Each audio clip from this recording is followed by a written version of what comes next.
সালাম আলাইকুম। একটা জিনিস দেখাবো। এই জিনিসটা হচ্ছে আমরা অনেকে এই ছবিগুলো দেখলে ভাবি যে সেই দ্বিতীয় মহাবিশ্বযুদ্ধ যখন ঘটলো তখনকার পারমাণবিক বোমার বিস্ফোরণের পর এরকম একটা চিত্র উঠতো। তো দ্বিতীয় বিশ্বযুদ্ধ হয়ে গেছে প্রায় 100 বছর না হলেও এর কাছাকাছি, তাই না? তো এরপরে আমরা আজকে ভয়ঙ্কর এক দৃশ্যপট দেখলাম, যেটা হচ্ছে পরমাণু বোমা না, তবে এটার যে অ্যাক্টিভিটিস বা ইরান না, চীন এটার যে ভেরিয়েশন তৈরি করেছে, যে কোনো সময় এই হাইড্রোজেন বোমাকে আবার পরমাণুতে কিন্তু কনভার্টেড করার মতন পলিসি, ইভেন টেকনোলজি, মেকানিজম চীন তৈরি করে ফেলেছে।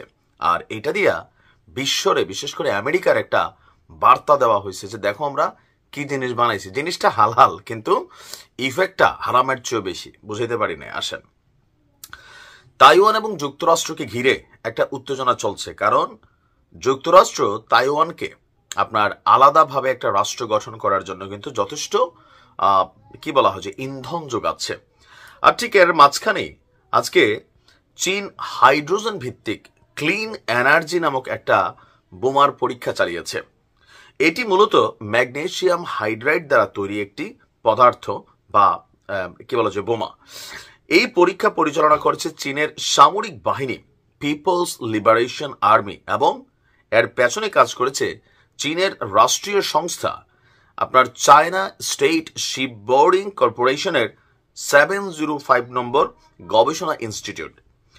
এটি পারমাণবিক বোমা নয়, তবে এটি অত্যন্ত উচ্চ তাপমাত্রার আগুনের গোলা তৈরি করতে পারে, যা 2 সেকেন্ডে সবকিছু ধ্বংস করে দেয়।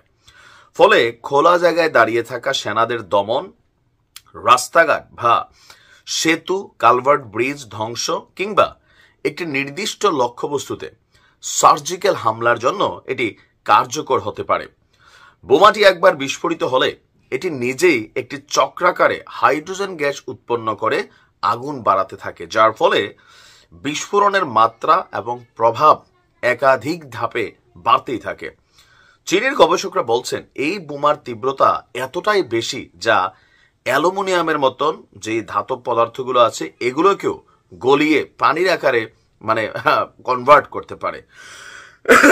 এখন এই পরিস্থিতিতে চীন পরমাণু অস্ত্র ছাড়াও কৌশলগত আঘাত হানার সক্ষমতা দেখিয়ে অবাক করে দিয়েছে বিশ্বকে, যেন আন্তর্জাতিক প্রতিক্রিয়াগুলো যারা তাইওয়ানের প্রতি ইন্ধন যোগাচ্ছে তাদেরকে একটা মেসেজ ক্রিয়েট করা। গবেষকরা বলছেন চীন এই বোমাকে ক্লিন এনার্জি অস্ত্র হিসাবে তুলে ধরলেও এর মূল লক্ষ্য হচ্ছে শত্রু ঘাঁটি ধ্বংস করা, কৌশলগত এলাকা দখল রোধ এবং প্রয়োজন হলে নির্দিষ্ট এলাকায় আগুনের আক্রমণও চালানো। সাম্প্রতিক বছরগুলোতে চীন ক্লিন এনার্জি ব্যবহার করে সামরিকভাবে আধুনিকায়ন করেছে নিজেদের সমরাস্ত্র ভান্ডারকে। এবার হাইড্রোজেন ভিত্তিক এই বিস্ফোরক তৈরি করে চীন দেখালো আধুনিক যুদ্ধেও পরিবেশ বান্ধব শক্তি ব্যবহার করা সম্ভব। পরমাণু বোমা তো একদম সবকিছু মাটির লেভেলে মিশায়, বাট এটার ইফেক্টটা ডিফারেন্ট লেভেলে। কিন্তু সারা বিশ্বের কাছে, যেমন ধরেন রাশিয়া ইউক্রেন যুদ্ধে পুতিনের কাছে এই জিনিসটা নাই, থাকলে কিন্তু পুতিন কবেই ব্যবহার করে ফেলতো। কিন্তু পরমাণু মারলে সারা বিশ্বের কাছে আপনার জবাবদিহিতা থাকতে হবে। ক্লিন এনার্জি হিসেবে এটার সার্টিফিকেট হবে না, কিন্তু চীনারা এটা তৈরি করে ফেলছে।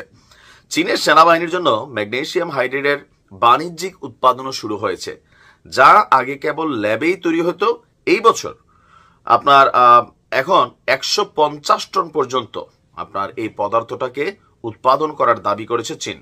এ মাসেই চীন তাইওয়ান উপকূলে বড় পরিসরের যুদ্ধের মহড়া এবং লাইভ ফায়ার ড্রিল চালিয়েছে। যুক্তরাষ্ট্র এটিকে ভয় দেখানো কৌশল হিসেবে অভিহিত করেছে। তারা বলছে তারা তাইওয়ানের পাশে থাকবে। এর মাঝখানে চীন স্পষ্ট বার্তা দিল শুধু পরমাণু বোমা নয়, যুদ্ধের আরো উন্নত বিকল্প কৌশলেও আগামী দিনের জন্য বা তৃতীয় বিশ্বযুদ্ধ হলেও প্রস্তুত চীন। অনেক দূর আগায় গেছে চীন, কিন্তু ভালো থাকুন।